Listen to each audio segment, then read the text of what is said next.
ਗੁਰਮੁਖਾ ਚੁਕਾਇਆ ਵਣ ਜਾਣ। ਰਾਮ ਕਲੀ ਮਹਲਾ ਪਹਿਲਾ। ਸਿੱਧ ਗੋਸ਼ਟ ਸਰਲੇਖ ਹੇਠ।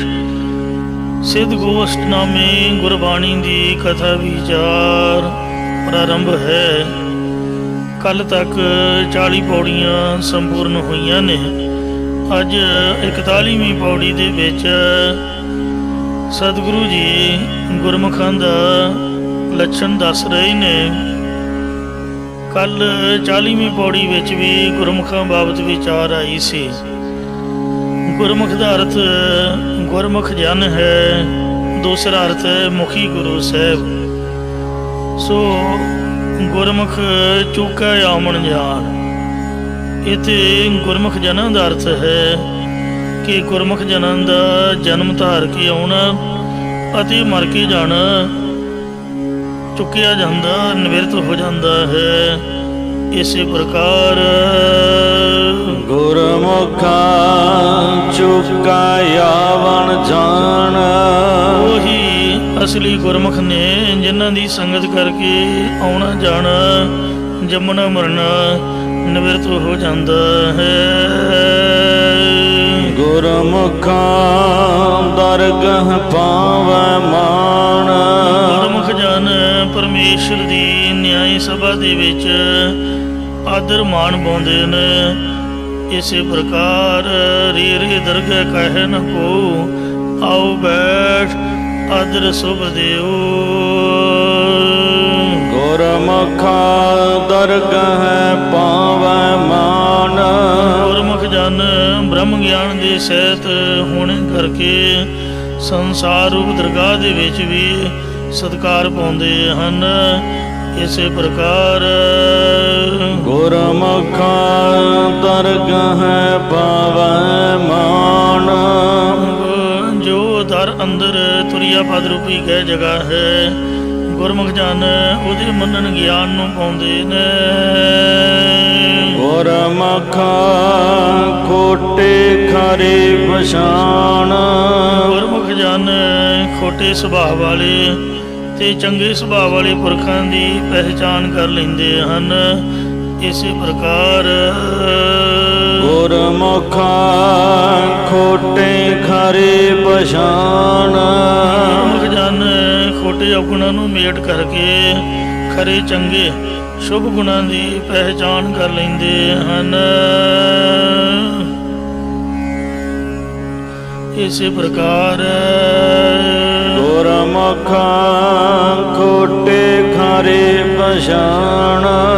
ਖੋਟਾ ਕੀ ਅਗਿਆਨ, ਖੋਟੇ ਅਗਿਆਨ ਦੀ ਨਿਵਰਤੀ ਕਰਕੇ ਗੁਰਮੁਖ ਚੰਗੇ ਸ੍ਰੇਸ਼ਟ ਗਿਆਨ ਦੀ ਪਹਿਚਾਣ ਕਰ ਲੈਂਦੇ ਹਨ। ਇਸੇ ਪ੍ਰਕਾਰ ਗੁਰਮੁਖਾ ਖੋਟੇ ਖਰੇ ਪਛਾਣ। ਪਛਾਣ ਜਾਣਨਾ ਕਰੋ, ਪਹਿਚਾਨਣਾ ਕਰੋ ਕਿ ਗੁਰਮੁਖਾਂ ਦੀ ਸੰਗਤ ਕਰਕੇ ਖੋਟੇ ਪੁਰਖ ਵੀ ਖਰੇ ਹੋ ਜਾਂਦੇ ਹਨ।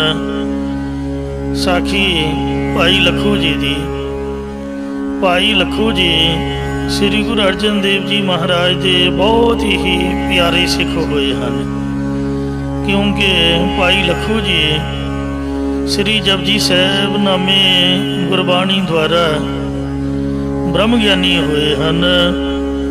ਲਾਹੌਰ ਦੇ ਵਿੱਚ ਜਿੱਥੇ ਪਟੋਲੀਏ ਕੰਮ ਕਰਦੇ ਸਨ, ਪਟੋਲੀਏ ਬਾਜ਼ਾਰ ਵਿੱਚ ਭਾਈ ਲੱਖੂ ਜੀ ਤੇ ਭਾਈ ਲੱਧਾ ਜੀ ਪਰਉਪਕਾਰੀ ਰਹਿੰਦੇ ਸਨ। ਭਾਈ ਗੁਰਦਾਸ ਜੀ ਨੇ 11ਵੀਂ ਵਾਰ ਦੇ ਵਿੱਚ 25ਵੀਂ ਪੌੜੀ ਅੰਦਰ ਇਹਨਾਂ ਦਾ ਜ਼ਿਕਰ ਕੀਤਾ ਹੈ। ਬੁੱਧੂ ਮਹਿਤਾ ਜਾਣੀਐ ਹੈ, ਭੁਲ ਘੁਮਿਆਰ ਭਗਤ ਨਿਰੰਕਾਰੀ। ਲੱਖੂ ਵਿੱਚ ਪਟੋਲੀਆ, ਭਾਈ ਲੱਧਾ ਪਰਉਪਕਾਰੀ।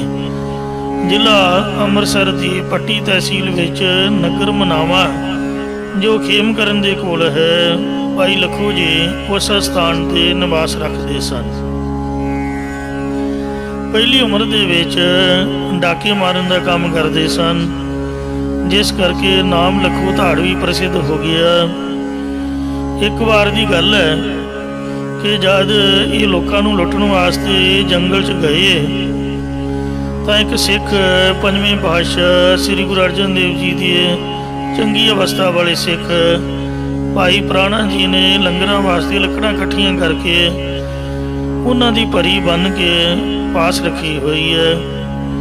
ਸਤਿਗੁਰਾਂ ਜੀ ਦੇ ਚਰਨਾਂ ਦਾ ਧਿਆਨ ਧਰ ਕੇ ਸਮਾਧੀ ਲਈ ਬੈਠੇ ਨੇ ਤਾਂ ਲੱਖੂ ਧਾੜਵੀ ਨੇ ਮੱਥਾ ਟੇਕਿਆ। ਭਾਵਨਾ ਵਿੱਚ ਆ ਕੇ ਸੁਖਣਾ ਸੁਖੀ ਕਿ ਹੇ ਬਾਬਾ ਜੀ, ਅੱਜ ਲੁੱਟ ਦਾ ਚੰਗਾ ਮਾਲ ਮਿਲਿਆ ਤਾਂ ਹੇ ਰੱਬ ਦੇ ਪਿਆਰੇ ਬਾਬਾ ਜੀ, ਲੋਕੀ ਤਾਂ 10ਵਾਂ ਹਿੱਸਾ ਵੀ ਨਹੀਂ ਦਿੰਦੇ, ਪਰ ਮੈਂ ਤੈਨੂੰ 3 ਹਿੱਸਾ ਦਿਆਂਗਾ। ਅੱਗੇ ਜੰਗਲ ਵਿੱਚ ਜਾ ਕੇ ਘਾਤ ਲਾ ਕੇ ਬੈਠ ਗਿਆ ਤਾਂ ਸਬੱਬੀ ਰਿਸ਼ਤੇਦਾਰੀ ਵਿੱਚ ਵਿਆਹ ਜਾਂਦੀਆਂ ਬੀਬੀਆਂ ਜਿਨ੍ਹਾਂ ਨੇ ਬਹੁਤ ਕੀਮਤੀ ਗਹਿਣੇ ਅਤੇ ਬਹੁਤ ਕੀਮਤੀ ਵਸਤਰ ਪਾਏ ਹੋਏ ਸਨ। ਲੱਖੂ ਧਾੜਵੀ ਨੇ ਉਹਨਾਂ ਨੂੰ ਉੱਚੀ ਆਵਾਜ਼ ਵਿੱਚ ਦਬਕਾ ਮਾਰਿਆ, ਅੱਖਾਂ ਲਾਲ ਕਰਕੇ ਮੂੰਹ ਆਖਿਆ ਕਿ ਮੈਂ ਲੱਖੂ ਧਾੜਵੀ ਹਾਂ, ਜੇਕਰ ਖੈਰ ਚਾਹੁੰਦੀਆਂ ਹੋ ਤਾਂ ਗਹਿਣੇ ਅਤੇ ਵਸਤਰ ਉਤਾਰ ਕੇ ਰੱਖ ਦਿਓ। ਲੱਖੂ ਦਾ ਨਾਮ ਬਹੁਤ ਪ੍ਰਸਿੱਧ ਹੋਇਆ ਸੀ, ਇਸ ਲਈ ਬੀਬੀਆਂ ਵਿਚਾਰੀਆਂ ਡਰ ਗਈਆਂ, ਸਾਹ ਸੁੱਕ ਗਏ, ਰੰਗ ਪੀਲੇ ਪੈ ਗਏ। ਇਹ ਬਲਾ ਕਿਧਰੋਂ ਆ ਗਈ? ਆਪਦੇ ਵਸਤਰ ਅਤੇ ਗਹਿਣਿਆਂ ਨਾਲੋਂ ਆਪਦੀ ਜਾਨ ਨੂੰ ਕੀਮਤੀ ਸਮਝ ਕੇ ਡਰਦੀਆਂ ਹੋਈਆਂ ਨੇ ਝਾੜੀਆਂ ਉੱਲੇ ਹੋ ਕੇ ਗਹਿਣੇ ਅਤੇ ਵਸਤਰ ਉਤਾਰ ਕੇ ਇਹਨੂੰ ਦੇ ਦਿੱਤੇ। ਲੱਖੂ ਧਾੜਵੀ ਗਹਿਣਿਆਂ ਅਤੇ ਵਸਤਰਾਂ ਦੀ ਪੰਡ ਬੰਨ੍ਹ ਕੇ ਆਪਣੀ ਸੁਖੀ ਹੋਈ ਸੁਖਨਾ ਅਨੁਸਾਰ ਭਾਈ ਪ੍ਰਾਣਾ ਜੀ ਦੇ ਪਾਸ ਪਹੁੰਚ ਗਏ। ਇੱਧਰ ਬੀਬੀਆਂ ਵਿਚਾਰੀਆਂ ਰੋ ਰਹੀਆਂ ਨੇ ਕਿਉਂਕਿ ਹੋਰ ਕੋਈ ਚਾਰਾ ਨਹੀਂ ਸੀ, ਕੱਪੜੇ ਵੀ ਨਹੀਂ ਸਨ, ਜਿਸ ਕਰਕੇ ਸ਼ਰਮ ਦੀਆਂ ਮਾਰੀਆਂ ਉੱਤੇ ਦਬਕ ਕੇ ਬੈਠੀਆਂ ਸਨ। ਉੱਧਰ ਜਦੋਂ ਭਾਈ ਪ੍ਰਾਣਾ ਜੀ ਦੀ ਸਮਾਧੀ ਖੁੱਲ੍ਹੀ ਤਾਂ ਪਾਸ ਬੈਠੇ ਲੱਖੂ ਧਾੜਵੀ ਨੂੰ ਵੇਖ ਕੇ ਕਹਿਣ ਲੱਗੇ, ਕੌਣ ਹੈ ਬਈ ਤੂੰ ਤੇ ਲੈ ਕੇ ਕੀ ਆਇਆ? ਤਾਂ ਅੱਗੋਂ ਲੱਖੂ ਧਾੜਵੀ ਨੇ ਕਿਹਾ, ਮੈਂ ਲੱਖੂ ਧਾੜਵੀ ਹਾਂ, ਕਈ ਦਿਨਾਂ ਤੋਂ ਮੈਨੂੰ ਕੋਈ ਮਾਲ ਹੱਥ ਨਹੀਂ ਸੀ ਲੱਗਾ ਤੇ ਤੁਸੀਂ ਬੜੇ ਜਾਰੇ ਬਾਬਾ ਜੀ ਹੋ, ਅੱਜ ਤੁਹਾਡੀ ਸੁਖਨਾ ਸੁੱਖ ਕੇ ਮੇਰੀ ਮੁਰਾਦ ਪੂਰੀ ਹੋ ਗਈ ਹੈ। ਅੱਜ ਕੁਝ ਬੀਬੀਆਂ ਤੇ ਬੰਦੇ ਵਿਆਹ ਵਿੱਚ ਸ਼ਾਮਲ ਹੋ ਨਹੀਂ ਜਾ ਰਹੇ ਸਨ, ਬੰਦੇ ਤਾਂ ਅੱਗੇ ਲੰਘ ਗਏ, ਪਰ ਬੀਬੀਆਂ ਗੱਲਾਂ ਦੇ ਲਾਲਚ ਵਿੱਚ ਗੱਲਾਂ ਕਰਦੀਆਂ ਪਤਾ ਹੀ ਨਹੀਂ ਲੱਗਾ, ਪਿੱਛੇ ਰਹਿ ਗਈਆਂ, ਰਾਹ ਭੁੱਲ ਗਈਆਂ। ਉਹਨਾਂ ਨੇ ਮੈਨੂੰ ਭਲਾ ਪੁਰਸ਼ ਜਾਣ ਕੇ ਰਾਹ ਪੁੱਛਿਆ ਤੇ ਮੈਂ ਉਹਨਾਂ ਨੂੰ ਗਲਤ ਰਸਤੇ ਪਾ ਕੇ ਸੰਘਣੇ ਜੰਗਲ ਵਿੱਚ ਲੈ ਗਿਆ। ਮਾਰਨ ਦੀ ਧਮਕੀ ਦੇ ਕੇ ਗਹਿਣੇ ਅਤੇ ਵਸਤਰ ਲੁੱਟ ਕੇ ਲਿਆਇਆ। ਮੈਨੂੰ ਖੁਸ਼ੀ ਹੈ ਕਿ ਤੁਹਾਡੀ ਸੁਖਨਾ ਛੇਤੀ ਫਲੀਭੂਤ ਹੋਈ ਹੈ। ਹੁਣ ਤੁਸੀਂ 3 ਹਿੱਸੇ ਦੀ ਬਜਾਏ ਭਾਵੇਂ ਅੱਧੀ ਲੈ ਲਵੋ, ਚੁੱਕੋ, ਅੱਧਾ ਤੁਹਾਡਾ ਤੇ ਅੱਧਾ ਮੇਰਾ। ਤਾਂ ਅੱਗੋਂ ਭਾਈ ਪ੍ਰਾਣਾ ਜੀ ਇਹਨੂੰ ਸਿੱਧੇ ਰਸਤੇ ਪਾਉਣ ਵਾਸਤੇ ਸਖਤੀ ਦੇ ਨਾਲ ਬੋਲੇ ਕਿ ਤੂੰ ਬਹੁਤ ਵੱਡਾ ਪਾਪੀ ਹੈ, ਖੋਟੀ ਕਿਰਤ ਵਿੱਚ ਸਾਥ ਦੇਣ ਵਾਲਾ ਵੀ ਖੋਟਾ ਹੋ ਜਾਂਦਾ। ਯਾਦ ਰੱਖੀ, ਜੇ ਮੇਰੀ ਸੁਖਨਾ ਪੂਰੀ ਹੋ ਗਈ ਹੈ ਤਾਂ ਮੇਰਾ ਸ਼ਰਾਪ ਵੀ ਪੂਰਾ ਹੋ ਸਕਦਾ ਹੈ। ਤੈਨੂੰ ਸ਼ਰਾਪ ਦੇ ਕੇ ਭਸਮ ਕਰ ਦਿਆਂਗਾ, ਖਬਰਦਾਰ। ਕੌਣ ਹੈ ਤੂੰ? ਚੱਲ ਇਹਨੂੰ ਚੁੱਕ। ਤੇ ਜਾ ਕੇ ਉਹਨਾਂ ਬੀਬੀਆਂ ਨੂੰ ਵਾਪਸ ਕਰ ਗਿਆ, ਅੱਗੇ ਤੋਂ ਐਸਾ ਪਾਪ ਨਾ ਕਰੀ। ਲੱਖੂ ਧਾੜਵੀ ਜੋ ਵੱਡੇ ਵੱਡੇ ਪਾਪ ਕਰਕੇ ਕਦੇ ਘਬਰਾਇਆ ਨਹੀਂ ਸੀ, ਅੱਜ ਮਹਾਂਪੁਰਖ ਪੂਰਨ ਬ੍ਰਹਮ ਗਿਆਨੀ ਭਾਈ ਪ੍ਰਾਣਾ ਜੀ ਤਿੰਨਾਂ ਦੇ ਤੇਜ ਪ੍ਰਤਾਪ ਅੱਗੇ ਘਬਰਾ ਗਿਆ ਅਤੇ ਚਰਨ ਫੜ ਕੇ ਇੱਕੋ ਗੱਲ ਵਾਰ-ਵਾਰ ਕਹਿ ਰਿਹਾ ਸੀ ਕਿ ਮੈਨੂੰ ਪਾਪੀ ਨੂੰ ਬਖਸ਼ ਲਵੋ ਜੀ, ਸ਼ਰਾਪ ਨਾ ਦੇਵੋ, ਮੈਂ ਤੁਹਾਡਾ ਦਾਸ ਹੋਇਆ, ਜੋ ਕਹੋਗੇ ਉਹੀ ਕਰਾਂਗਾ। ਤਾਂ ਭਾਈ ਪ੍ਰਾਣੇ ਨੇ ਕਿਹਾ ਕਿ ਜੇ ਪਰਮੇਸ਼ਰ ਦੀ ਖੁਸ਼ੀ ਚਾਹੁੰਦਾ ਹੈ ਤਾਂ ਬਾਕੀ ਕੰਮ ਤਾਂ ਬਾਅਦ 'ਚ ਦੱਸਾਂਗੇ, ਪਹਿਲਾਂ ਸਭ ਤੋਂ ਇਹ ਕੰਮ ਕਰਕੇ ਹੈ ਵੀ ਗਹਿਣੇ ਤੇ ਵਸਤਰ ਚਲੋ ਰੋਂਦੀਆਂ ਬੀਬੀਆਂ ਦੇ ਵਾਪਸ ਕਰਕੇ ਆ। ਉਹਨਾਂ ਵਿਚਾਰੀਆਂ ਨੇ ਆਪਦੇ ਰਸਤੇ ਜਾਣਾ ਹੈ, ਅੱਗੇ ਉਹਨਾਂ ਦੇ ਬੰਦੇ ਉਡੀਕਦੇ ਹੋਣਗੇ, ਤੂੰ ਸਾਰਿਆਂ ਨੂੰ ਸੁੱਕਣੇ ਪਾਇਆ ਹੋਇਆ। ਅੱਗੋਂ ਵਾਸਤੇ ਪ੍ਰਾਣ ਘਰ ਕੰਨਾਂ ਨੂੰ ਹੱਥ ਲਾ ਕੇ ਤੇ ਨੱਕ ਨਾਲ ਲਕੀਰਾਂ ਕੱਢ ਅੰਮ੍ਰਿਤਸਰ ਵੱਲ ਮੂੰਹ ਕਰ ਚੱਲ। गुरु अर्जन साहब का ध्यान तार ते आख भी मैं कदी इहो जी चोरी ते डाका नहीं मारांगा ते गुरु का सिख बन के जीवन सफला करांगा। लखू धाड़वी ने हाथ जोड़ के स्वीकार किया। वेखो भाई प्राणा जी ने कोई फट नहीं मारिया, कोई डांग सोटा नहीं किया, बस बचना की ताकत नाल ही ते उन्होंने इहो जे शब्द दे बाण मारे कि वह बन्निया गया। बचन मन के गहने ते वस्त्रां दी पंड जो बन्नी हुई सी लैके उत्थे पहुंचिया जिथे वस्त्रहीन इस दे जुल्म का शिकार हुई बीबियां बेचारियां रो रही सन। ते पंड उन्हां अगे सुट के पिठ करके खड़ गया ते आख्या भैणो हुण रोण ते डरन की लोड़ नहीं, जदों वस्त्र पहन लवोगियां तां दसना, क्योंकि मैं तुहाडे कोलों हथ जोड़ के मावी मंगण वास्ते उन्नी देर तक इत्थे खड़ांगा। तां जद बीबियां ने गहने ते वस्त्र धारण कर ले ते फिर बोलियां कि वीरिया ये की कीता? पहला निर्दयी हो के तू सब कुछ ही लुट के लै गया, साडे कपड़े भी उतरवा ले ते हुण गहने भी ते कपड़े दोवें ही वापस कर दिते। तां इहने हथ जोड़ के कहा कि लुटण वाला लखू धाड़वी सी जो निर्दयी सी ते हुण एक महापुरुष का सेवक दयावान हो के तुहानूं वस्त्र गहने मोड़ रहा हाँ ते जिंदगी भर लई बुराइयां त्याग दित्तियां ने।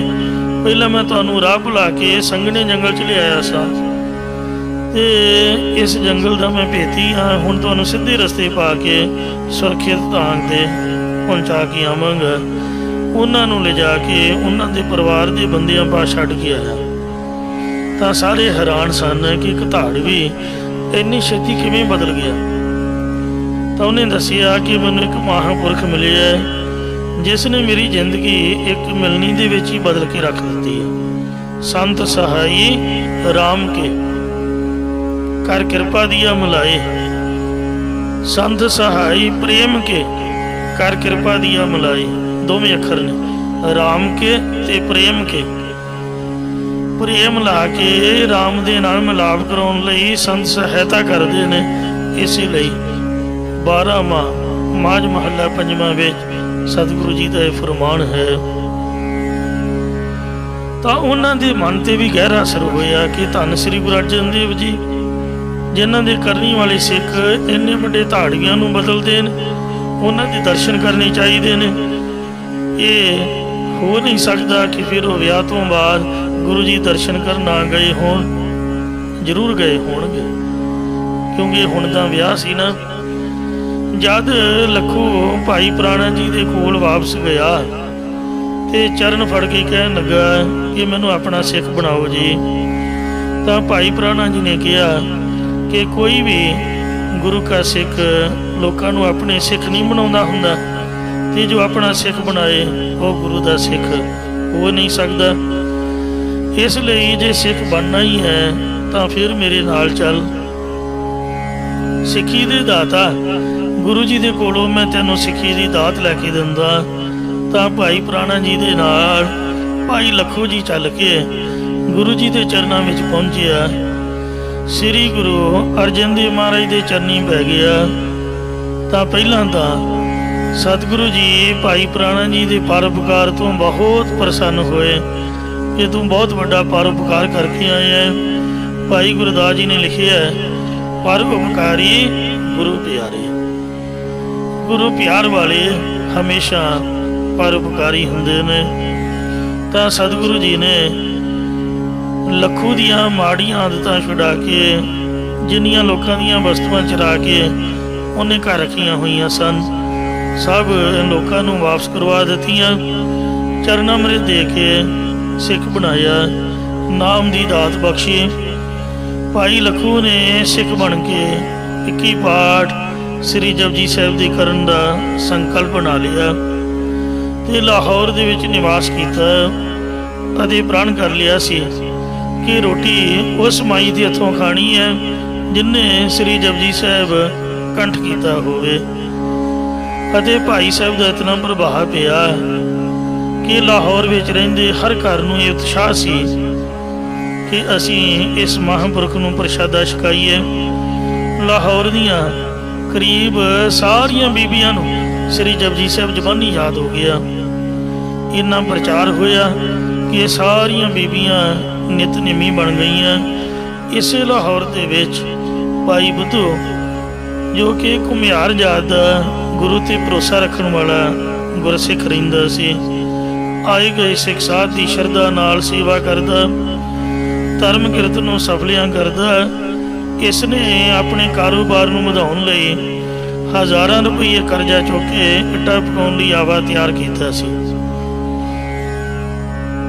गुर प्रताप सूरज ग्रंथ विच बचन है कि सिखियन की बहु सेवा कर रही। ये जड़ा भाई बुद्धू है ये सिखा की बहुत भारी सेवा करता है। धर्म किरत की जीवा धर रही, धर्म की किरत अनुसार उपजीविका करता है। गुरु भरोसे कार करन दा, गुरु जी के भरोसे ते आपदा कारोबार करता है। अपने सब कारज निभाता, गुरु भरोसे अपने सारे कारज निभाउंदा है। भाई बुद्धू जी ने इट्टां दा आवा लाया, बहुत सारा धन खर्चिया। सैकड़े बंदे इस काम कार लई लगे हुए सन, जिन्हां नूं शाम दे वक्त मजदूरी दिंदा सी। कुछ कुछ महीनिਆਂ ਵਿੱਚ ਕੱਚੀਆਂ ਇੱਟਾਂ ਦੇ ਚਿਣਨ ਦਾ ਕੰਮ ਸਮਾਪਤ ਹੋਇਆ। ਆਵੇ ਨੂੰ ਅੱਗ ਦੇਣ ਤੋਂ ਪਹਿਲਾਂ ਗੁਰੂ ਜੀ ਦੇ ਚਰਨਾਂ 'ਚ ਪਹੁੰਚਿਆ कि मेरा कारज निर्विघन संपूर्ण होवे। ये सोच के एक रात रस्ते विच बतीत कीती। दूजे दिन गुरु रामदास महाराज की नगरी अमृतसर साहिब पहुंचिया। पहला खूह ते जल नाल इशनान करके आपदे शरीर नूं पवित्र किया, फिर अमृत सरोवर च इशनान किया। फिर सतगुरु जी की असीस लैण लई सतगुरु जी के चरण कमलों के मत्था टेकिया ते भेटा रखी। बेनती की कि महाराज असीस बख्शो ताकि मेरा आवा पक्का निकले। जो गुरु जी ने भाई बुद्धू से कृपा दृष्टि की थी, कृपा भरे नेत्रों नाल ताके किया कि गुरसिखां की भावना नाल सेवा करन तो ये काम सिद्ध होवेगा। तो इंज करी, घर विच लंगर तैयार करके सिख संगतां नूं छकाउण नाल श्री गुरु नानक देव महाराज जी की तेरे ते खुशी होवेगी। ख्याल रखी कोई सिख भुखा ना मुड़े। गुरु जी के चरणों के मत्था टेक के सत बचन कहंदा होया वापस परतिया ते लाहौर पहुँच के कच्चियां ਇੱਟਾਂ नूं पकाउण लई आवे नूं अग दित्ती। ਅਤੇ कुछ दिनों बाद सतगुरु जी का बचन चेते करके कि मैं सिखा नूं लंगर तैयार करके छकावां, जिस करके मेरा कारज रास होवे ते गुरु जी की खुशी लवां, फिर मैं आवा खोलांगा। इस तरह गुरां दे बचन अनुसार सिख संगतां नूं लंगर छकाउणा शुरू किया। भोजन वरतन पिछों भाई लखो जी आ गए ਅਤੇ भोजन बारे भाई बुद्धू जी नूं कहा कि सिखा नूं भोजन छका रहे हैं, मैं भी गुरु का सिख हाँ, मैनू भी भोजन छका। इन्हें बेरुखी नाल उत्तर दिता कि तैनू फिर समय सिर होना चाहिए सीगा, हुण तां लंगर वरत चुका है। भाई लखू उत्थे खड़ा रहा। जदों प्रशादा छक के एक सिख ने अरदास की थी कि महाराज जी भाई बुद्धू जी ने आप जी दियां संगतां नूं प्रशादा छकाया, इसने बड़े प्रेम नाल सेवा की है, इहदा आवा पक्का निकले। तो भाई लखू जी अरदास दे विच ही बोल पिया, कहन लगा हे सिखो जिन्नियां मर्जी अरदासां कर लो, बुद्धू दा आवा तां कच्चा ही निकलेगा। सुन सिख लखू ऊच उबाचा, बुद्धू रहे हो पचावा काचा। फेर शुदा तर दिए न आहारा, न पाकै पादोष उदारा। एनों कोई भुख नहीं सी, केवल संगत के दर्शन करने की भावना नूं ते लंगर दे विच पंगत दे असूल नूं मुख रख के भाई बुद्धू दे घर आया सी कि इन्हें गुरु के नाम से संगतां नूं बुला के पंगत लवाई है ते पंगत विच बैठ के मैं संगत दे नाल प्रशादा पावांगा, पर थोड़ा लेट होने करके ते भाई बुद्धू ने इन्हूं अंदर ना जाण दिता। इन्हें विच ही आख्या, महाराज इन्हें तेरे भाई लखू नूं भुखा रखिया, प्रसाद नहीं छकाया, इसलिए इहदा आवा कच्चा रहेगा, कच्चा रहेगा, कच्चा रहेगा। ये वचन कीता ते वापस मुड़ गया। ये सुन के भाई बुद्धू ने कहा, वड्डा आया तू सिख, आवा कच्चा कहण वाला, मैनू तो गुरु ने पावा आवा पक्का होने का वचन दिता पहला ही, तू कौन हुंदा आवा कच्चा रहन का वचन करने वाला। भोजन छकण लई आप नहीं पहुंचिया समय सिर, ते उल्टा क्रोध विच आके शराब मैनू दे रही, तेरे वर्गे इत्थे बथेरे तुरे फिरदे ने, जा अपना काम कर। जद दोबारा भाई लखू ने कहा भी मैं गुरु का निमाना सिख हाँ, ये राह कच्चा रहेगा, ये वचन 3 बार उन्हें कह दिते।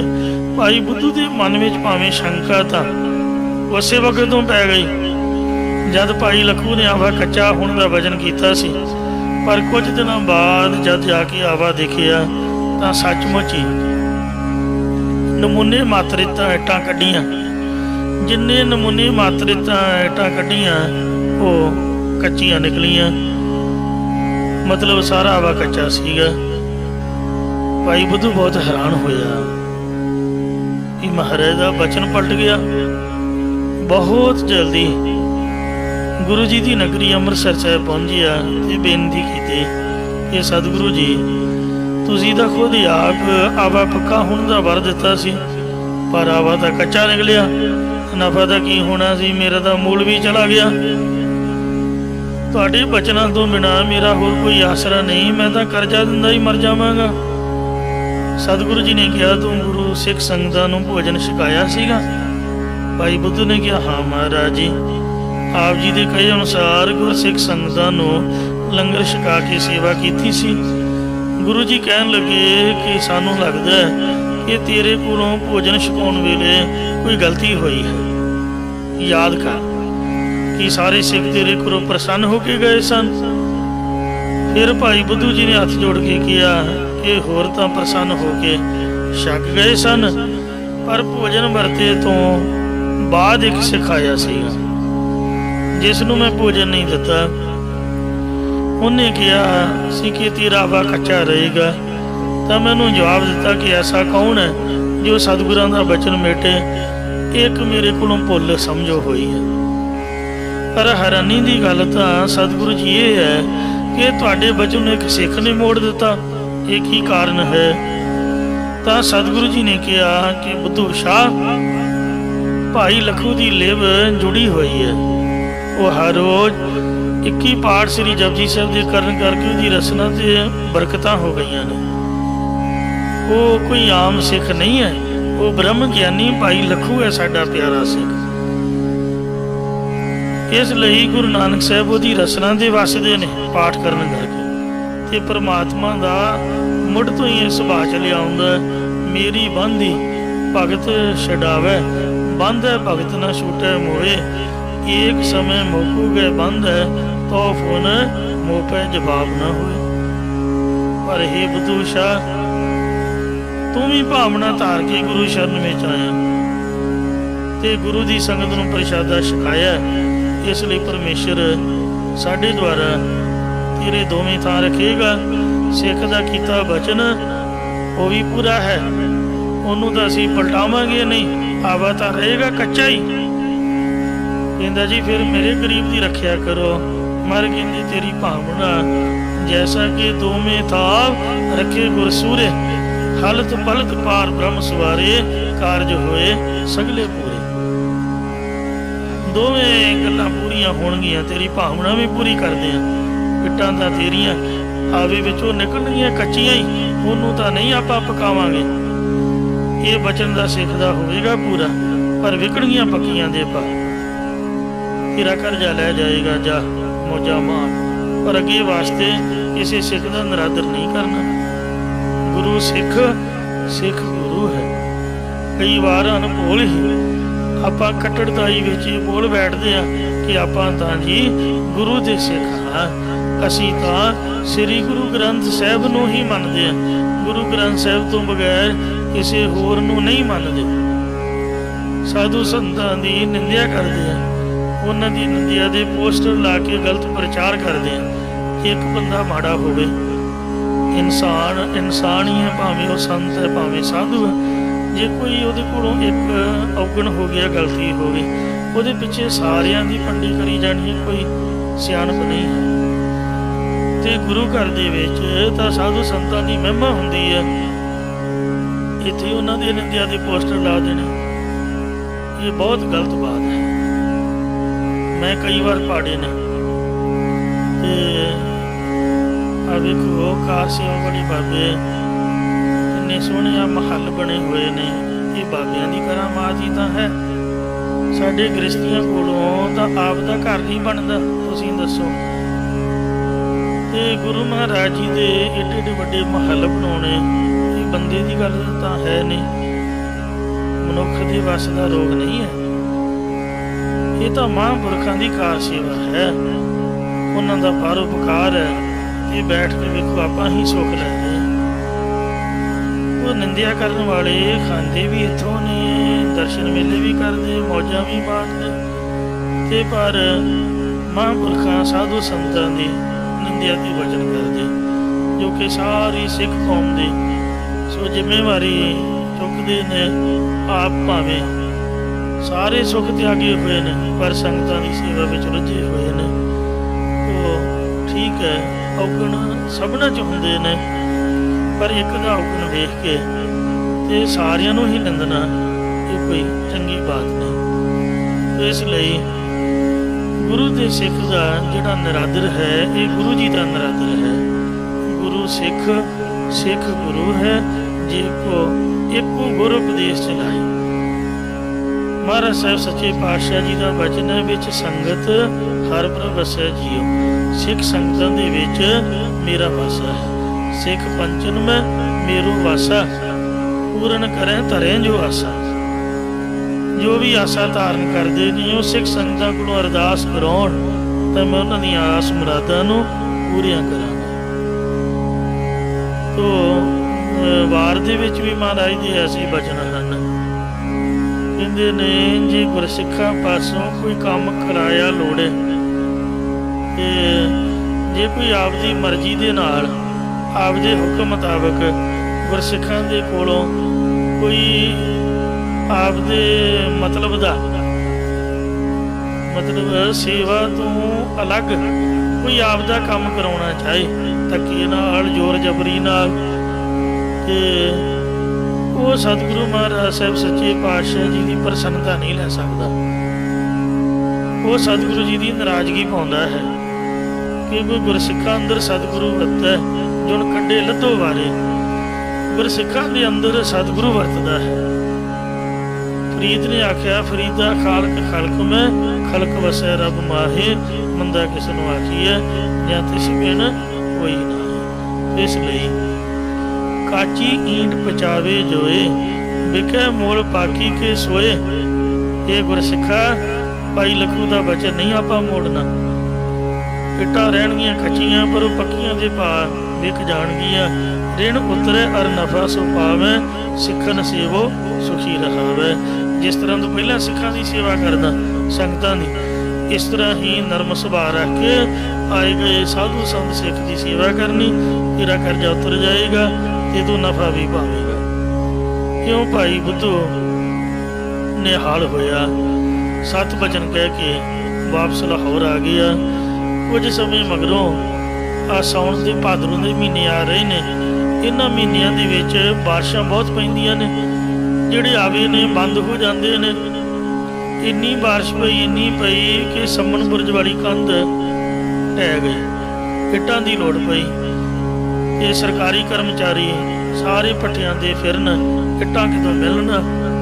ਤੇ ਭਾਈ ਬੁੱਧੂ ਜੀ ਦੇ ਕੋਲ ਆਏ ਤਾਂ ਭਾਈ ਬੁੱਧੂ ਜੀ ਦੀਆਂ ਕੱਚੀਆਂ ਇੱਟਾਂ ਨੂੰ ਹੀ ਉਹਨਾਂ ਪੱਕੀਆਂ ਦੇ ਭਾਅ ਖਰੀਦ ਲਿਆ, ਕਿਉਂਕਿ ਨੀਂਹ ਦੇ ਵਿੱਚ ਕੱਚੀਆਂ ਇੱਟਾਂ ਹੀ ਚੱਲ ਜਾਂਦੀਆਂ ਨੇ। ਖਿੰਗਰ ਇੱਟਾਂ, ਕੱਚੀਆਂ ਬਿੱਲੀਆਂ ਸਭ ਚੱਲਦੀਆਂ ਨੇ ਨੀਂਹ ਦੇ ਵਿੱਚ। साडे इंडिया की थ्योरी है कि नींह दे विच जो मर्जी भर दिओ, कच्चा पिल्ला माल जो सब चलदा। मैं बाहरले देशों च वेखिआ भी वो नींह दे जोर लाउंदे ने। खूहां दे खूह जिस तरह दरिया ते समुद्र दे विच पुल बन्नी दा, इस तरह बोर कर करके जिन्नी बिल्डिंग उच्ची चुकनी है ते उन्नी ही हेठां बोर कर करके सरिया ते सीमट पा के पिलर हेठां करने ने, नींह पक्की करके ते उपर मिंटां सकिंडां दे विच ही बड़ियां बनातियां कंधां, बड़ियां बनातियां छत्तां ਸਕਰੀਆਂ ਦੇ ਨਾਲ ਜੜ ਕੇ ਇਹ ਚੱਟ ਬਿਲਡਿੰਗ ਸ਼ੀਸ਼ੇ ਸ਼ੂਸ਼ੇ ਲਾ ਕੇ ਤਿਆਰ ਕਰ ਦਿੰਦੇ। ਅਸੀਂ ਨੀਂਹ ਦੇ ਉੱਪਰ ਇੰਨਾ ਖਾਸ ਨਹੀਂ ਧਿਆਨ ਦਿੰਦੇ, ਉੱਪਰ ਬਿਲਡਿੰਗ ਦੇ ਉੱਪਰ ਜ਼ਿਆਦਾ ਲੈਂਟਰ ਨੂੰ ਪੱਕਾ ਕਰਦੇ ਆ, ਉਧਰ ਨੀਂਹ ਨੂੰ ਪੱਕੀ ਕਰਦੇ ਨੇ। ਸੋ ਰਹੋ ਵਿਚਾਰ ਇਹਨਾਂ ਨੇ ਸੋਚਿਆ ਕਿ ਬਾਰਿਸ਼ਾਂ ਤੋਂ ਨੀਂਹ 'ਚ ਪਾਣੀ ਪਏਗਾ ਤਾਂ ਨੀਂਹ ਦਾ ਭਰੀਏ। ਸਭ ਕੱਚੀਆਂ ਬਿੱਲੀਆਂ ਚੁੱਕ ਕੇ ਲੈ ਗਏ, ਪੱਕੀਆਂ ਦੇ ਭਾਵੇਂ ਗਈਆਂ, ਡਬਲ ਮੁਨਾਫਾ ਹੋਇਆ। ਇਉਂ ਗੁਰਮੁਖ ਭਾਈ ਪ੍ਰਾਣਾ ਜੀ ਨੇ ਸਤਿਗੁਰੂ ਮਹਾਰਾਜ ਫਰਮਾਉਂਦੇ ਹਨ, ਗੁਰਮੁਖ ਕੋਟੇ ਘਰ ਪਛਾਣ। ਗੁਰਮੁਖ ਸੀਗੇ ਭਾਈ ਪ੍ਰਾਣਾ ਜੀ, ਉਹਨਾਂ ਖੋਟੇ ਧਾੜਵੀ ਲੱਖੂ ਨੂੰ ਭਗਤੀ ਕਰਨ ਵਾਲਾ ਗੁਰਮੁਖੀ ਬਣਾਤਾ। ਚੰਦਨ ਨਿਕਟ ਸਭ ਚੰਦਨ ਹੋਈਆ, ਚੰਦਨ ਦੇ ਕੋਲ ਸਾਰੇ ਖੜੇ ਬ੍ਰਿਕਸ਼ ਚੰਦਨ ਦਾ ਰੂਪ ਹੋ ਜਾਂਦੇ ਨੇ। ਕਬੀਰ ਜੀ ਨੂੰ ਮਾਤਾ ਕਹਿਣ ਲੱਗੀ ਤੂੰ ਬੜਾ ਵਿਗੜ ਗਿਆ। ਕਿਵੇਂ ਵਿਗੜ ਗਿਆ ਮਾਤਾ? ਤੂੰ ਸੰਤਾਂ ਦੀ ਸੰਗਤ ਕਰਕੇ ਵਿਗੜ ਗਿਆ। ਕਹਿੰਦਾ ਹਾਂ ਮਾਤਾ। ਕਬੀਰ ਜੀ ਕੋਈ ਮਾਤਾ ਨੂੰ ਬੇਦਬੀ ਦਾ ਬਚਨ ਨਾ ਕਹਿੰਦੇ, ਕਹਿੰਦੇ ਸਤ ਬਚਨ ਮਾਤਾ ਠੀਕ ਮੈਂ ਵਿਗੜ ਗਿਆ, ਪਰ ਵਿਗੜਿਆ ਹੋਇਆ ਕਿਹਨੂੰ ਕਹਿੰਦੇ ਨੇ? ਇਹਦੀ ਡੈਫੀਨੇਸ਼ਨ ਕੀ ਹੈ? ਵਿਗੜੇ ਹੋਏ ਦੀ ਡੈਫੀਨੇਸ਼ਨ ਪਰਿਭਾਸ਼ਾ ਇਹ ਹੈ ਕਿ ਜਿਸ ਤਰ੍ਹਾਂ ਦੀ ਚੀਜ਼ ਪਹਿਲਾਂ ਸੀ ਉਸ ਤਰ੍ਹਾਂ ਦੀ ਨਾ ਰਹੇ, ਉਹ ਬਦਲ ਜਾਏ, ਉਹ ਹੋਰ ਤਰ੍ਹਾਂ ਦੀ ਬਣ ਜਾਏ, ਨੂੰ ਕਹਿੰਦੇ ਆਪਾਂ ਵਿਗੜੀ ਹੋਈ। ਕਬੀਰ ਜੀ ਕਹਿੰਦੇ ਨੇ ਇਹ ਹਾਂ ਮਾਤਾ ਮੈਂ ਵਿਗੜ ਗਿਆ, ਪਰ ਵਿਗੜ ਕੇ ਮਾੜਾ ਨਹੀਂ ਚੰਗਾ ਬਣਿਆ। ਗੰਗਾ ਕੈ ਸੰਗ ਸਲਤਾ ਬਿਗੜੀ, ਸੋ ਗੰਗਾ ਸੋ ਸਲਤਾ ਗੰਗਾ ਹੋਏ ਨਿਬਰੀ। ਗੰਗਾ ਇੱਕ ਪਵਿੱਤਰ ਨਦੀ ਮੰਨੀ ਗਈ ਹੈ ਹਿੰਦੂ ਮਤ ਵਿੱਚ। ਇਹ ਕਾਮ ਨਦੀ ਜਿਉਂ ਮੀਂਹ ਉੱਠੇ ਗਲੀਆਂ ਨਾਲੀਆਂ ਟੋਭਿਆਂ ਕਾ ਜਲ ਜਾਏ ਪਵੇ ਵਿੱਚ ਸੁਰਸਰੀ, ਸੁਰਸਰੀ ਮਿਲਤ ਪਵਿੱਤਰ ਪਾਵਨ ਹੋਏ ਜਾਵੇ। ਜਿਵੇਂ ਮੀਂਹ ਪੈਣ ਤੋਂ ਨਦੀਆਂ ਨਾਲੀਆਂ ਟੋਭਿਆਂ ਦਾ ਜਿਹੜਾ ਜਲ ਹੈ ਗੰਗਾ 'ਚ ਪੈਣ ਤੋਂ ਗੰਗਾ ਦਾ ਹੀ ਰੂਪ ਹੋ ਜਾਂਦਾ, ਪਵਿੱਤਰ ਹੋ ਜਾਂਦਾ। ਲੋਕ ਗੰਗਾ ਜਲ ਕਹਿ ਕੇ ਉਹਨੂੰ ਛਕਦੇ ਨੇ। ਨਦੀਆਂ ਤੇ ਵਾਹ ਪਵਹਿ ਸਮੁੰਦ ਨਾ ਜਾਣੀਐ, ਸਮੁੰਦ ਸਾਹ ਸੁਲਤਾਨ ਗਿਰਹਿ ਸੇਤੀ ਮਾਲਤਾ। ਐਨ ਇਸੇ ਤਰ੍ਹਾਂ ਹੀ ਸੋ ਜਿਹੜੇ ਮਾੜੇ ਬੰਦੇ ਨੇ ਉਹ ਚੰਗੇ ਬਣ ਜਾਂਦੇ ਨੇ। ਕਿਵੇਂ ਬਣਦੇ ਨੇ ਦੱਸਦੇ ਹਾਂ। ਕਹਿੰਦੇ ਗੰਗਾ ਕੈ ਸੰਗ ਸਲਤਾ ਬਿਗੜੀ, ਸੋ ਸਲਤਾ ਗੰਗਾ ਹੋਈ ਨਿਬਰੀ। ਬਿਗੜਿਓ ਕਬੀਰਾ ਰਾਮ ਦੁਹਾਈ, ਸਾਚ ਪਇਓ ਨ ਕਥੇ ਨਾ ਜਾਈ। ਕਬੀਰ ਵਿਗੜ ਗਿਆ ਰਾਮ ਦੀ ਦੁਹਾਈ।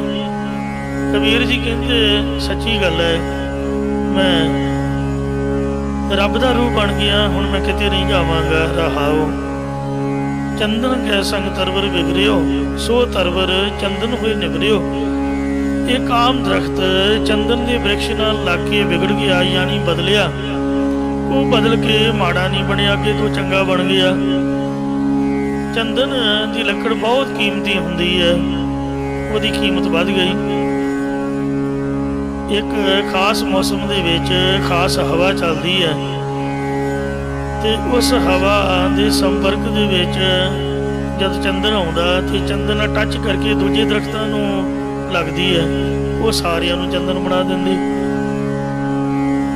ਇਉਂ ਪਾਰਸ ਕੇ ਸੰਗ ਤਾਂਬਾ ਬਿਗੜਿਓ, ਸੋ ਤਾਂਬਾ ਕੰਚਨ ਹੋਏ ਨਿਬਰਿਓ।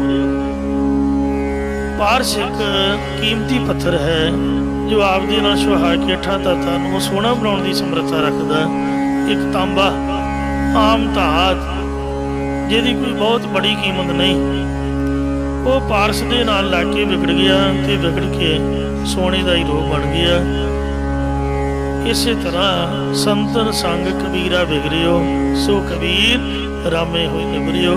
ਐ ਮਾਤਾ, ਮੈਂ ਸੰਤਾਂ ਦੀ ਸੰਗਤ ਕਰਕੇ ਵਿਗੜਿਆ ਜ਼ਰੂਰ ਆ, ਪਰ ਵਿਗੜ ਕੇ ਬਦਲ ਕੇ ਮੈਂ ਮਾੜਾ ਨਹੀਂ ਬਣਿਆ, ਅੱਗੇ ਤੋਂ ਚੰਗਾ ਬਣ ਗਿਆ। ਸੰਤਾਂ ਨੇ ਮੈਨੂੰ ਆਪ ਦੀ ਸੰਗਤ ਵਿੱਚ ਲਾ ਕੇ ਰਾਮ ਦਾ ਹੀ ਰੂਪ ਬਣਾ ਦਿੱਤਾ। ਰਾਮ ਕਬੀਰ ਹੈ ਭੇਦ ਨਾ ਪਾਈ। ਹੁਣ ਕਬੀਰ ਤੇ ਰਾਮ ਦੇ ਵਿੱਚ ਮੇਰੇ ਭਰਾਵੋ ਕੋਈ ਭੇਦ ਨਹੀਂ ਰਿਹਾ। ਕਬੀਰ ਤੂੰ ਕਰਤਾ ਤੂੰ ਹੁਆ, ਮੈਂ ਨਾ ਆ ਜਾਏ, ਇਸ ਲਈ ਤੂੰ ਅੱਖਰ ਵਰਤਿਆ। ਇਹ ਨਹੀਂ ਆਖਿਆ ਵੀ ਮੈਂ ਰੱਬ ਬਣ ਗਿਆ, ਮੈਂ ਦੇ ਨਾਲ ਹਉਮੈ ਆਉਂਦੀ ਹੈ, ਤੂੰ ਅੱਖਰ ਵਰਤਿਆ। ਗੱਲ ਉਹੀ ਹੈ। कबीर तू करता तू हुआ, मुझ में रहा न हूँ, जब आपा बरका मिट गया, जत देखो तत तू। हुण मैं जिधर भी वेखदा ऐ पातशाह तू मैनू नजर आउंदा, तू ही रह गया, कबीर तो रहा ही नहीं। कबीर ना हम किया न करेंगे, ना कर सके शरीर, जो किश किया सो हरप किया, भयो कबीर। कबीर कबीर नाम है तो वड्डे दा वड्डा नाम कहंदे ने परमात्मा नूं। तो मैं कबीर थोड़ो आपदे नाम दी हंगता ही त्याग दित्ती, असीं आप दा नाम नहीं छड्डदे। मेरा नाम लैके कोई बुलाए, स्टेज तो अनाउंस होए, मैं बहुत चंगा समझांगा कि वेखो मेरा नाम आ रहा। बाबे मोहन का नाम लैके गुरु साहब जी ने शब्द उचारिया, मोहन तेरे ऊंचे मंदिर महल अपारा। मोहन सोहन द्वार जियो संत धर्मशाला, धर्मशाला अपार दयाल ठाकुर सदा कीर्तन गावहे। ते जद महाराज ने इंज बाबे मोहन का नाम लिया तो वह फुल के पहाड़ बन गया। देखो जिहड़ा किसी को वल नहीं आया, वो एक मोहन अखर सुन के आपका नां कन्ना च सुन के झट कन खड़े कर ले। माफ करना, इंसान तो इंसान ही, भगवान नहीं सीगा। ब्रह्म ज्ञानी महापुरख गुरु के वड्डे साहिबजादे साडे लई सत्कारयोग ने, पर गुरु ने पुंजे बैठ के निमरता दे विच औंकड़ा मार के सरंदे नाल कीर्तन कीता। तां महाराज दी रसना दे विच इन्ना बल सीगा कि वो बंदे दी जान खिच लैंदे सी। एक अखर मोहन ही आख्या बस। देखो ध्यान सी गुरु जी का, वाहिगुरु जी के चरणों च। वो तो रब की सिफत कर रहे सी कि मोहन तेरे उचे मंदिर महल अपारा। वाहिगुरु परमात्मा नूं मोहन कह रहे ने, वो बाबे मोहन ने सोचा भी खबरिया मेरा नाम ले रहे हैं। वो पोथियां लैके बाहर आ गया।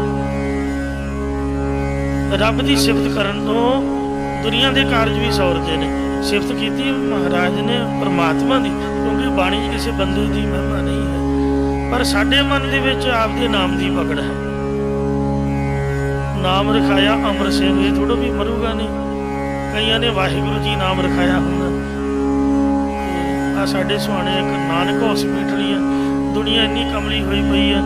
वो मोदी खाने प्रॉफिट आपदा खटदे ने, दुकानां दे लिख दिता गुरु नानक की हट्टी। वो बंदा पुछण वाला हो भी तुसीं गुरु नानक बन सकदे हो? जे महाराज ने हट्टी की है तो कोई उन्हें इस तरह साढ़े वांग कोई लोभ लालच नहीं सी कीता।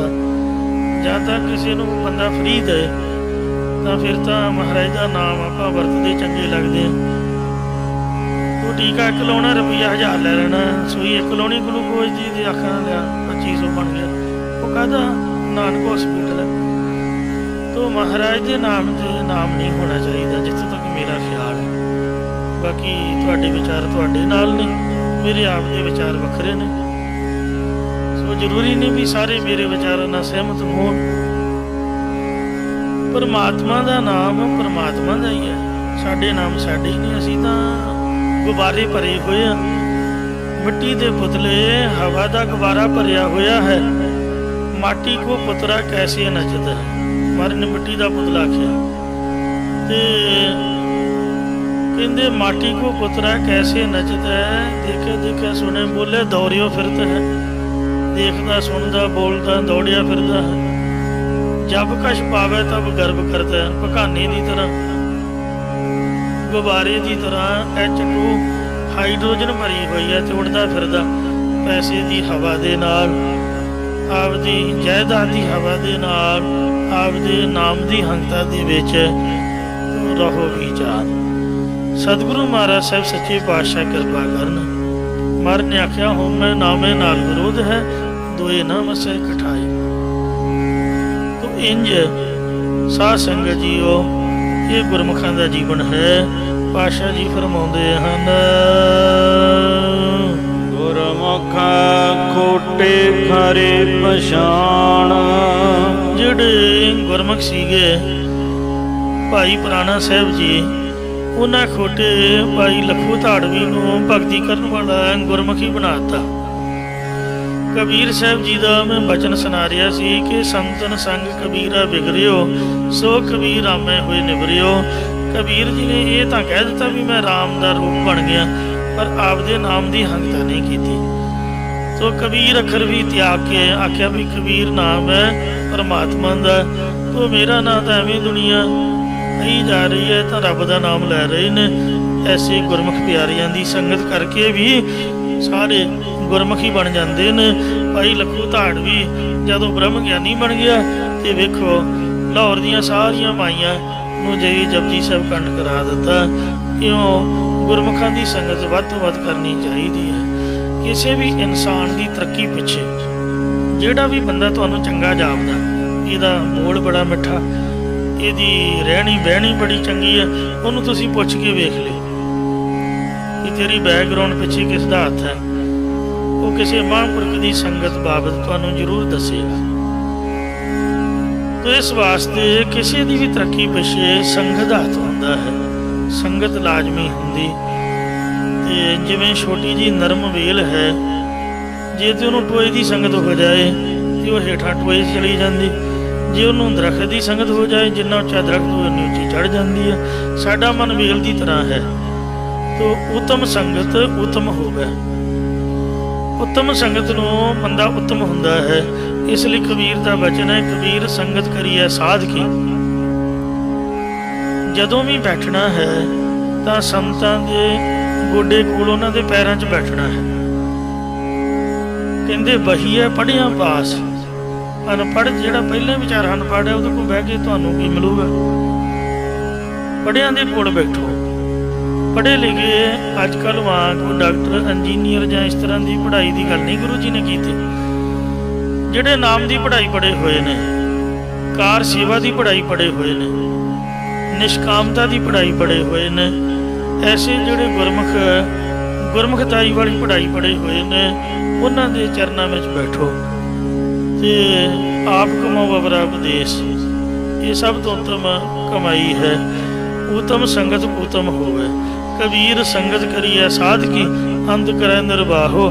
ਸਾਗਤ ਸੰਗ ਨਾ ਕੀਜੀਏ, ਜਾਤੇ ਹੋਏ ਬਨਾਹੋ। ਭੁੱਲ ਕੇ ਵੀ ਸਾਗਤਾਂ ਦੀ ਸੰਗਤ ਨਾ ਕਰੋ। ਪੈਲੀ ਨੂੰ ਭਾਵੇਂ ਪਾਣੀ ਲੱਗਾ ਹੋਏ, ਕੱਦੂ ਕੀਤਾ ਹੋਏ ਝੋਨਾ ਲਾਉਣ ਵਾਸਤੇ, ਜਿਹਨੂੰ ਤੁਸੀਂ ਜੀਰੀ ਕਹਿੰਦੇ ਹੋ, ਚਿੱਕੜ ਹੋਇਆ ਹੋਵੇ, ਉਹਦੇ ਵਿੱਚ ਦੀ ਗੋਡੇ ਗੋਡੇ ਤੱਕ ਆਪਦੀਆਂ ਲੱਤਾਂ ਲਪੇਟ ਲਓ, ਪਰ ਸਾਗਤ ਬੰਦੇ ਦੀ ਪੱਕੀ ਸੜਕ ਛੱਡ ਕੇ ਵਾਸੀ ਹੋ ਜਾਓ, ਲਾਂਬੇ ਹੋ ਜਾਓ। ਉਹਦਾ ਕੋਈ ਪਤਾ ਨਹੀਂ ਵੀ ਉਹ ਜਾਂਦੇ ਆ ਵਾਕਿਆ ਤੁਹਾਨੂੰ ਕਿਹੜੀ ਗੱਲ ਕਰਕੇ ਤੁਹਾਡਾ ਮਨ ਵਿਗਾੜ ਜਾਏ। ਕੋਲ ਬਹਿਣਾ ਤਾਂ 90 ਦਾ ਘਾਟਾ, ਉਹਦਾ ਰਾਹ ਹੀ ਛੱਡ ਦਿਓ, ਉਹਦੇ ਰਸਤੇ ਹੀ ਨਾ ਬੋ। ਮਾੜੇ ਬੰਦੇ ਨੂੰ ਮਾੜਾ ਕਹਿਣ ਤੋਂ ਵੀ ਗੁਨਾਹ ਹੁੰਦਾ ਹੈ, ਨੁਕਸਾਨ ਹੁੰਦਾ, ਮਾੜਾ ਵੀ ਨਾ ਕਹੋ। ਤੇ ਇਸ ਵਾਸਤੇ ਆਪ ਦਾ ਰਸਤਾ ਵੱਖਰਾ ਬਣਾ ਲਓ, ਕਿਉਂਕਿ ਰੱਬ ਦੇ ਬੰਦੇ ਜਿਸ ਤਰ੍ਹਾਂ ਦੇ ਸੁਭਾਅ ਮਹਾਰਾਜ ਨੇ ਬਣਾਏ ਨੇ ਉਹ ਵਾਹਿਗੁਰੂ ਵੱਲੋਂ ਹੀ ਨੇ। ਆਪਾਂ ਕਿਸੇ ਨੂੰ ਸੁਧਾਰ ਨਹੀਂ ਸਕਦੇ। ਤੋ ਜਿਹੜੇ ਗੁਰੂ ਨਾਨਕ ਸਾਹਿਬ ਦੇ ਕੋਲੋਂ ਨਹੀਂ ਮੰਨੇ, ਦੱਸੋ ਸਾਡੀ ਸਿੱਖਿਆ ਨੂੰ ਕੀ ਮੰਨਣਗੇ? ਇਸ ਲਈ ਸਾਡੇ 'ਚ ਇੰਨੀ ਤਾਕਤ ਨਹੀਂ ਹੈ। ਅਸੀਂ ਆਪ ਦਾ ਵੀ ਸੁਧਾਰ ਲਈਏ, ਇੰਨਾ ਹੀ ਬਹੁਤ ਹੈ। ਕਿਉਂ ਕਿਸੇ ਦੇ ਭਲੇ ਦੀ ਕੋਸ਼ਿਸ਼ ਕਰਦੇ ਹਾਂ ਤੇ ਆਪ ਦਾ ਹੀ ਜੀਵਨ ਖਰਾਬ ਕਰ ਬੈਠਣਾ ਕੋਈ ਸਿਆਣਪ ਨਹੀਂ। ਕਬੀਰ ਜੀ ਨੇ ਕਿਹਾ ਵੀ ਕਬੀਰ ਸਾਖਤ ਸੰਗ ਨਾ ਕੀਜੀਏ। ਅਸੀਂ ਇੰਨੇ ਚੰਗੇ ਨਹੀਂ ਕਿ ਦੂਜੇ ਨੂੰ ਆਪਦੇ ਪ੍ਰਭਾਵ ਹੇਠ ਲਿਆ ਕੇ ਚੰਗਾ ਬਣਾ ਸਕੀਏ। ਇਸ ਲਈ ਆਪ ਦਾ ਬਚਾਓ। ਕਬੀਰ ਸਾਖਤ ਸੰਗ ਨਾ ਕੀਜੀਏ, ਦੂਰੇ ਜਾਈਏ ਭਾਗ ਭਾਜੀ ਜਾਓ। ਗੱਲ ਸੁਣੋ ਹੀ ਨਾ, ਕਿਨਾਰੇ ਹੀ ਕਰ ਜਾਓ। ਦੂਰੇ ਜਾਈਏ ਭਾਗ ਬਾਸਨ ਕਰੋ ਫਰਸੀਆ ਤਉ ਕਛ ਲਾਗੇ ਦਾਗ। ਇਹ ਕਬੀਰ ਜੀ ਤੁਸੀਂ ਇੰਨਾ ਕਿਉਂ ਡਰਦੇ ਪਏ ਹੋ? ਕਬੀਰ ਜੀ ਕਹਿੰਦੇ ਕਿ ਕਾਲੇ ਭਾਂਡੇ ਕੋਲ ਪਹੁੰਚਣ ਦੇ ਜਿੰਨਾ ਮਰਜ਼ੀ ਬਚਾ ਕਰੋ, चिट्टे चोले नूं थोड़ी बहुती कालख लगी जाती है, पलेथन नूं पलेथन लग ही जाता, कालख लगी जाती है। इस वास्ते दाग लगन तो बचाओ, आपदा चोला चिट्टा रखो, माड़ी मोटी छिट पै गई चक्कड़ दी फिर तुरे फिरोगे, तो इस वास्ते आपदा बचाओ। गुर सागर रतनी भरपूरे, अमृत संत चुके नी दूरे, हर रस चोक चुके प्रभावै, सरवर में हंस पुराण पद पावै। क्या के बक बपड़ा छपड़ी नाए, कीचड़ डूबे मैल ना जाए। ਇਹਦੇ ਵਿੱਚ ਇਹ ਪੰਗਤੀ ਆ, ਰੱਖ ਰੱਖ ਚਰਨ ਧਰੇ ਵਿਚਾਰੀ, ਦੁਬਦਾ ਛੋੜ ਪਏ ਨਿਰੰਕਾਰੀ। ਦੁਨੀਆ ਦੇ ਵਿਕਾਰਾਂ ਰੂਪੀ ਨਿੰਦਿਆ ਰੂਪੀ ਚੱਕੜ ਤੋਂ ਆਪ ਦਾ ਬਚਾ ਕਰੋ ਤੇ ਸੋਚ ਵਿਚਾਰ ਕੇ ਕਦਮ ਰੱਖੋ ਜਿਸ ਦੇ ਨਾਲ ਤੁਹਾਡਾ ਭਲਾ ਹੋਵੇ। ਇਉਂ ਸੋ ਲੱਗਦੀ ਵਾਏ ਬੁਰੀ ਸੰਗਤ ਤੋਂ ਬਚ ਕੇ ਰਹੋ। ਕਹਿੰਦੇ ਬੁਰੀ ਸੰਗਤ ਡੋਬਦੀ ਬੇੜੇ, ਗੁਰਮੁਖਾਂ ਦੀ ਸੰਗਤ ਨਾਲ ਆਪਦੇ ਜੀਵਨ ਨੂੰ ਉੱਚਾ ਚੁੱਕੋ। ਪਾਤਸ਼ਾਹ ਜੀ ਫਰਮਾਨ ਕਰਦੇ ਹਨ, ਗੁਰਮੁਖ ਕੋਟੇ ਖਾਰੇ ਪਛਾਣ। ਜਿਹੜੇ ਗੁਰਮੁਖ ਹਨ ਉਹ ਖੋਟਿਆਂ ਨੂੰ ਆਪਦੀ ਉੱਤਮ ਸੰਗਤ ਵਿੱਚ ਜੋੜ ਕੇ, ਉੱਤਮ ਸੰਗਤ ਕਿਹੜੀ ਹੈ? ਮਹਾਰਾਜ ਸੱਚੇ ਪਾਤਸ਼ਾਹ ਜੀ ਦੀ ਬਾਣੀ ਦੀ ਕਥਾ ਕੀਰਤਨ ਸੁਣਾ ਕੇ ਤੇ ਉਹ ਗੁਰਮੁਖਾਂ ਵਜੋਂ ਪਹਿਚਾਣ ਕਰਵਾ ਦਿੰਦੇ ਨੇ। ਸੰਤ ਗਿਆਨੀ ਕਰਤਾਰ ਸਿੰਘ ਜੀ ਖਾਲਸਾ ਭਿੰਡਰਾਂ ਵਾਲੇ, ਜਿਨ੍ਹਾਂ ਦੇ ਮੈਂ ਦਰਸ਼ਨ ਨਹੀਂ ਕੀਤੇ। ਮਹਾਂਪੁਰਖ ਸੰਤ ਗਿਆਨੀ ਜਰਨੈਲ ਸਿੰਘ ਜੀ ਖਾਲਸਾ ਭਿੰਡਰਾਂ ਵਾਲੇ ਦੇ ਦਰਸ਼ਨ ਕੀਤੇ ਨੇ। ਮੁਕਤਸਰ ਸਾਹਿਬ ਦੀਆਂ ਪਰਿਕਰਮਾਂ ਦੇ ਵਿੱਚ ਜਦ ਸੰਤ ਤੁਰਦੇ, ਇੱਕ ਤਾਂ ਕੱਦ ਉੱਚਾ ਲੰਮਾ, ਇੱਕ ਸੋਹਣਾ ਸੁਨੱਖਾ ਜਵਾਨੀ ਵਾਲਾ ਸਰੀਰ ਤੇ ਇੱਕ ਅੱਖਾਂ ਦੇ ਵਿੱਚ ਬੜੀ ਨਿਮਰਤਾ, ਬੜੀ ਲਜਿਆ, ਬੜਾ ਹੀ ਸਹਿਜ ਭਾਵ, ਬੜਾ ਹੀ ਨਾਮ ਦਾ ਬਾਣੀ ਦਾ ਸਰੂਰ ਤੇ ਸ੍ਰੀ ਜਿਹੜੇ ਜਵਾਨ ਮਗਰ ਸਿੰਘ ਤੇ ਬਾਣੀ ਪੜ੍ਹਦੇ, ਕਥਾ ਕੀਰਤਨ ਕਰਦੇ, ਬਹੁਤ ਅੱਛੇ ਲੱਗਦੇ, ਵੇਖਣ ਵਾਲਾ ਖਿੱਚਿਆ ਜਾਂਦਾ। ਸੰਤ ਗਿਆਨੀ ਕਰਤਾਰ ਸਿੰਘ ਜੀ ਖਾਲਸਾ ਭਿੰਡਰਾਂ ਵਾਲੇ ਦੀ ਜੀਵਨ ਦੀ ਗਾਥਾ ਤੇ ਉੱਥੇ ਮਹਾਂਪੁਰਖ ਪਰਿਕਰਮਾ ਤੁਰੇ ਜਾ ਰਹੇ ਜੇ, ਕਥਾ ਕਰਨੀ ਸੀਗੀ। ਇੱਕ ਗੁਰਮੁਖ ਪਿਆਰਾ ਜਿਹੜਾ ਸਿਰੋਂ ਮੋਨਾ ਸੀਗਾ ਤੇ ਆਮ ਮਨੁੱਖ, ਉਹ ਮੱਥਾ ਟੇਕਣ ਕਿਤੇ ਗੁਰਦੁਆਰੇ ਆਇਆ ਹੋਊਗਾ, ਸੰਤਾਂ ਨੂੰ ਵੇਖਿਆ ਤੇ ਉਹਨੇ ਪੈਰੀਂ ਹੱਥ ਲਾ ਕੇ ਤੇ ਮੱਥਾ ਟੇਕ ਦਿੱਤਾ। ਮਹਾਂਪੁਰਖ ਟਕਸਾਲ ਦੇ ਉਹ ਆਪਦੇ ਪੈਰੀਂ ਹੱਥ ਨਹੀਂ ਲਵਾਉਂਦੇ, ਨਾ ਮੱਥਾ ਟਿਕਾਉਂਦੇ ਨੇ, ਇਹ ਉਹਨਾਂ ਦਾ ਸੁਭਾਅ ਹੈ। ਬਲਕਿ ਸੰਤਾਂ ਦੇ ਚਰਨਾਂ ਦੇ ਹੱਥ ਲਾਉਣ ਦਾ ਜਾਂ ਮੱਥਾ ਟੇਕਣ ਦਾ ਕੋਈ ਪਾਪ ਜਾਂ ਗੁਨਾਹ ਨਹੀਂ ਹੁੰਦਾ, ਕਿਉਂਕਿ ਇਹ ਮਹਾਰਾਜ ਸੱਚੇ ਪਾਤਸ਼ਾਹ ਦਾ ਰੂਪ ਹੁੰਦੇ ਨੇ, ਪਰ ਉਹ ਆਪਦੀ ਪੂਜਾ ਨਹੀਂ ਕਰਾਉਂਦੇ, ਉਹਨਾਂ ਦਾ ਸੁਭਾਅ ਹੈ। ਤੋ ਜਿਸ ਵਕਤ ਉਹਨੇ ਪੈਰੀਂ ਹੱਥ ਲਾਇਆ ਤੇ ਮੱਥਾ ਟੇਕਿਆ ਤਾਂ ਸਾਧ ਸੰਗਤ ਜੀਓ ਮਹਾਂਪੁਰਖਾਂ ਨੇ ਉਹਨੂੰ ਮੋਢਿਆਂ ਤੋਂ ਫੜਿਆ ਤੇ ਮੋਢਿਆਂ ਤੋਂ ਫੜ ਕੇ ਜੱਫੀ ਪਾ ਲਈ, ਘੁੱਟ ਕੇ ਗਲਵੱਕੜੀ ਪਾ ਲਈ। ਆਖਿਆ ਵੀ ਤੂੰ ਮਹਾਰਾਜ ਦੀ ਬੇਅਦਬੀ ਕਰ ਰਿਹਾ, ਗੁਰੂ ਸਾਹਿਬ ਦੀਆਂ ਪਰਿਕਰਮਾਂ ਦੇ ਵਿੱਚ ਮੇਰੇ ਪੈਰੀਂ ਹੱਥ ਲਾਉਣਾ ਮੁਨਾਸਬ ਨਹੀਂ ਹੈ ਤੇ ਮੱਥਾ ਮੈਨੂੰ ਨਹੀਂ ਟੇਕਣਾ, ਮੱਥਾ ਤਾਂ ਮਹਾਰਾਜ ਨੂੰ ਟੇਕਣਾ। ਜਦ ਗਲਵੱਕੜੀ ਪਾਈ ਤੇ ਸਿੰਘਾਂ ਨੇ ਗੁੱਸਾ ਕੀਤਾ ਵੀ ਸੰਤ ਜੀ ਮਹਾਰਾਜ ਤੁਸੀਂ ਤਾਂ ਇੰਨੀ ਰਹਿਤ ਰੱਖਦੇ ਹੋ, ਨਾ ਧੋ ਕੇ ਚਿੱਟਾ ਚੋਲਾ ਪਾਇਆ ਹੋਇਆ, ਜੇ ਕਥਾ ਕਰਨੀ ਮਹਾਰਾਜ ਦੀ ਹਜ਼ੂਰੀ ਸੁੱਚੇ ਕੱਪੜਿਆਂ ਨਾਲ ਜਾਈਦਾ। ਇਹ ਬੰਦੇ ਨੇ ਪਤਾ ਨਹੀਂ ਤੰਬਾਕੂ ਖਾਧਾ, ਪਤਾ ਨਹੀਂ ਰਾਤ ਸ਼ਰਾਬ ਪੀ ਕੇ ਸੁੱਤਾ ਹੋਊਗਾ, ਹੈ ਕਿਸ ਤਰ੍ਹਾਂ ਦਾ, ਕੱਪੜੇ ਲੀੜੇ ਕਿਸ ਤਰ੍ਹਾਂ ਦੇ, ਤੁਸੀਂ ਆਪ ਦੇ ਅੰਗਾਂ ਨੂੰ ਛੁਆ ਲਿਆ। ਤੇ ਪਰ ਮਹਾਂਪੁਰਖਾਂ ਬੜਾ ਪਿਆਰ ਕੀਤਾ। ਸਾਧ ਸੰਗਤ ਜੀਓ ਉਹ ਇੱਕ ਬਲੈਕੀਆ ਸੀਗਾ, ਬਾਰਡਰ ਦੇ ਏਰੀਏ 'ਚ ਉਹਦਾ ਘਰ ਸੀਗਾ, ਫੀਮ ਲਿਆ ਕੇ ਵੇਚਣੀ।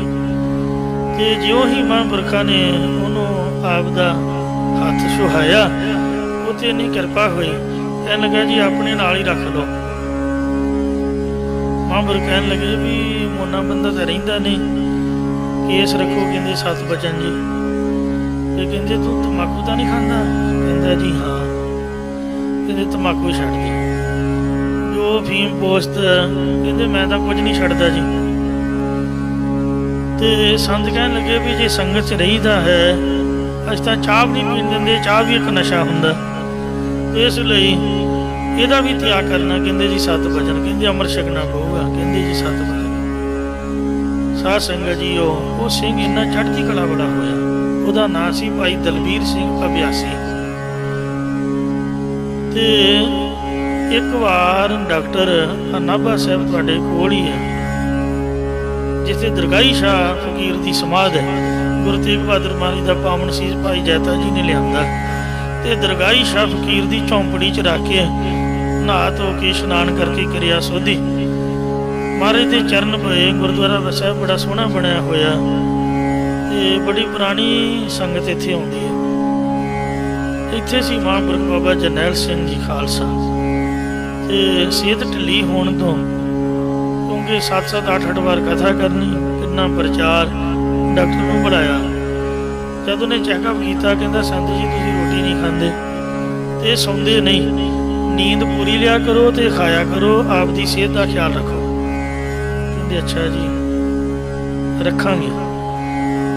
ਡਾਕਟਰ ਸਾਹਿਬ ਉਹ ਜਿਹੜਾ ਸਿੰਘ ਹੈ ਉਹਨੂੰ ਭਲਾ ਵੇਖੋ, ਉਹਦਾ ਚੈੱਕਅਪ ਕਰੋ। ਤਾਂ ਭਾਈ ਦਲਬੀਰ ਸਿੰਘ ਦਾ ਚੈੱਕਅਪ ਕਰਾਇਆ। ਡਾਕਟਰ ਕਹਿੰਦਾ ਵੀ ਸਹੀ ਸਲਾਮਤ ਹੈ, ਤੈਨੂੰ ਕੋਈ ਬਿਮਾਰੀ ਨਹੀਂ, ਤੰਦਰੁਸਤ ਹੈ। ਕਹਿਣ ਲੱਗੇ ਵੀ ਮੈਂ ਤਾਂ ਪ੍ਰਸ਼ਾਦਾ ਛਕਦਾ, ਭਾਵੇਂ ਅੱਧਾ ਛਕਾਂ, ਦੁੱਧ ਪਾਣੀ ਆਦਿਕ ਗ੍ਰਹਿਣ ਕਰਦਾ, ਸੌਂਦਾ ਜ਼ਰੂਰ ਹਾਂ, ਭਾਵੇਂ 2 ਘੰਟੇ ਲੇਟਾ, ਪਰ ਇਹ ਸਿੰਘ ਕਰੂਗਾ ਤਾਂ ਗੁੱਸਾ। ਕਿਸੇ ਦੀ ਅਵਸਥਾ ਦੱਸਣ ਤੋਂ ਸਿੰਘ ਨਾਰਾਜ਼ ਹੁੰਦੇ ਨੇ। ਤੇ ਪਰ ਮੈਂ ਤੇਰੀ ਜਾਣਕਾਰੀ ਲਈ ਡਾਕਟਰ ਸਾਹਿਬ ਦੱਸਦਾ ਵੀ ਇਹਨੂੰ 6 ਮਹੀਨੇ ਹੋਏ ਨੇ, ਨਾ ਤਾਂ ਇਹਨੇ ਪ੍ਰਸ਼ਾਦਾ ਛਕਿਆ ਹੈ ਤੇ ਨਾ ਹੀ ਆਪਦੀ ਕਿਤੇ ਢੋਬ ਨਹੀਂ ਲਾਈ, ਲੱਕ ਜ਼ਮੀਨ ਨਾਲ ਨਹੀਂ ਲਾਇਆ। ਇੰਨਾ ਅਭਿਆਸ ਕਰਦਾ, ਮੇਰੇ ਨਾਲੋਂ ਵੱਧ ਅਭਿਆਸ ਹੈ ਇਸਦਾ। ਸਾਰੀ ਰਾਤ ਸਰੋਵਰ ਵਿੱਚ ਗੁਰਬਾਣੀ ਦਾ ਪਾਠ ਪੜ੍ਹਦੇ ਰਹਿਣਾ। ਹਰ ਜੂਨ 84 ਦੇ ਵਿੱਚ ਜਿਹੜੇ 40 ਦੇ ਕਰੀਬ ਸਿੰਘ ਮਹਾਂਪੁਰਖਾਂ ਦੇ ਸਾਥ ਸੀਗੇ ਸ਼ਹੀਦੀ ਪਾਉਣ ਵਾਲੇ, ਉਹਨਾਂ 'ਚ ਭਾਈ ਦਲਬੀਰ ਸਿੰਘ ਅਭਿਆਸੀ ਵੀ ਸੀਗਾ। ਤੋ ਇਸ ਤਰੀਕੇ ਨਾਲ ਇਹੋ ਜਿਹੇ ਕਈ ਜਿਹੜੇ ਗੁਰਮੁਖ ਪਿਆਰੇ ਉਹ ਮਹਾਂਪੁਰਖਾਂ ਦੀ ਸੰਪਰਕ ਦੇ ਵਿੱਚ ਆਏ ਤੇ ਗੁਰਮੁਖ ਬਣ ਗਏ। ਇਸ ਲਈ ਮਹਾਰਾਜ ਫਰਮਾਨ ਕਰਦੇ ਹਨ, ਗੁਰਮੁਖਾਂ ਖੋਟੇ ਖਰੇ ਪਛਾਣ।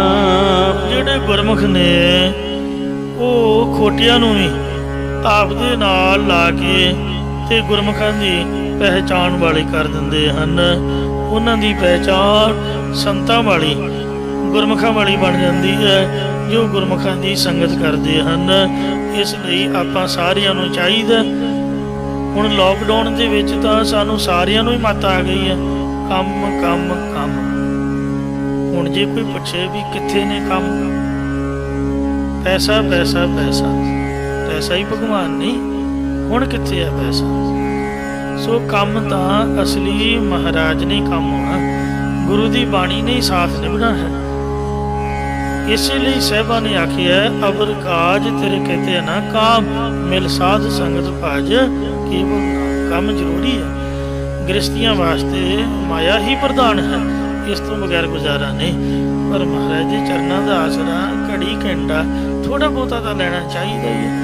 ਕਬੀਰ ਸਾਹਿਬ ਜੀ ਦਾ ਬਚਨ ਹੈ, ਕਬੀਰ ਏਕ ਘੜੀ 24 ਮਿੰਟਾਂ ਦੀ, ਕੋਈ ਬਹੁਤੇ ਮਿੰਟ ਨਹੀਂ, 24 ਘੰਟਿਆਂ ਦੇ ਵਿੱਚੋਂ 24 ਮਿੰਟ ਕੋਈ ਜ਼ਿਆਦਾ ਨਹੀਂ।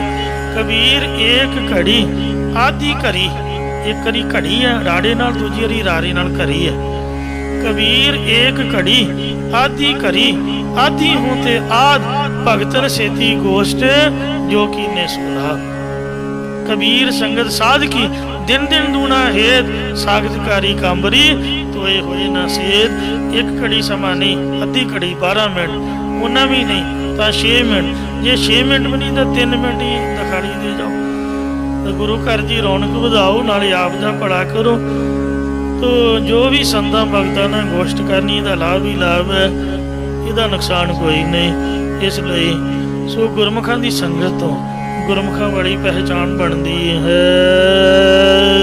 ਗੁਰਮੁਖ ਲਾਗੈ ਸਹਿਜ ਧਿਆਨ, ਸਾਨੂੰ ਤਾਂ ਇਉਂ ਜਾਪਦਾ ਵੀ ਉਹ ਸਾਡੇ ਵਰਗੇ ਹੀ ਨੇ, ਪਰ ਸਾਧ ਸੰਗਤ ਜੀ ਉਹ ਸਾਡੇ ਵਿੱਚ ਰਹਿੰਦੇ ਹੋਏ ਵੀ ब्रह्म ज्ञानी सदा निर्लेप, जैसे जल में कमल अलेप। जिवें कमल का फुल भावें चिक्कड़ च हुंदा पर उहदा ध्यान सूरज वल हुंदा है, सूरज वेखदियां सारियां खिड़ जांदा ते निर्लेप रहिंदा है चिक्कड़ तो, गंदे पानी तो। इउं जिहड़े गुरमुख ने वो रहिंदे तां साडे वांग ही ने दुनिया विच, क्योंकि इत्थों भज के तां गुजारा है नहीं, रहना तां इत्थे पऊगा, पर आपदे जीवन उच्चा सुच्चा महाराज दी रहत वाला बनाउणा ये गुरमुखां दा जीवन है। उन्हां दा हर वक्त ज्ञान स्वरूप परमेश्वर विच या स्वते सिद्ध वाहिगुरू स्वरूप दे विच ध्यान लग्या रहिंदा है। भाव हर वक्त वो परमेश्वर नूं ध्याउंदे रहिंदे ने। वावे कन्ना हाहे सियारी, गग्गी औंकर ते रारे दलैंकड़। इन्हां अखरां दे हमेशा दर्शन करते रहना चाहिए। पहलो पहल ध्यान एकाग्र नहीं हुंदा तो गुरु साहब तो अखर पढ़ लेने, वाहिगुरू वाहिगुरू वाहिगुरू वाहे जीओ। अठे पैर इन अखरां नूं ध्यान च रखना ते ध्यान केंद्रित करने वास्ते एक पासे वल वेख के ते अखरां दा ध्यान धारना।